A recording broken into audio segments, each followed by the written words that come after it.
কর্মসূচি আপনারা হাতে নিয়েছেন। আপনারা জানেন সারা দেশে 3.0 মোদী সরকারের আরেকটা ট্রাম চলছে। এই 3.0 এর মোদী সরকারের আমলে প্রথমে দুইটা বড় বড় স্ক্যাম নিয়ে শুরু হয়েছে।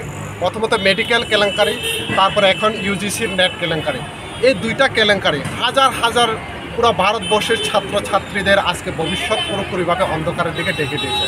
আপনারা সবাই জানেন প্রথম থেকে এসএফআই সারা ভারতবর্ষে এবং রাজ্যে আমরা এসএফআই টিএসইউ এই নয়া শিক্ষানীতির বিরুদ্ধে আমরা আন্দোলন করে আসছিলাম। আমরা বলছিলাম এই জাতীয় শিক্ষানীতি, নয়া জাতীয় শিক্ষানীতি এটা ছাত্রছাত্রীদের ভবিষ্যৎ অন্ধকারের দিকে ঠেলে দেবে।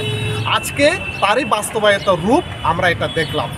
এভাবে যেভাবে ছাত্রছাত্রীদেরকে হয়রানি করে একের পর এক, কখনো প্রশ্নপত্র ফাঁস হয়ে যাচ্ছে, কখনো উত্তরপত্র, কখনো সেখানে পরীক্ষা বাতিল করে দেওয়া হচ্ছে।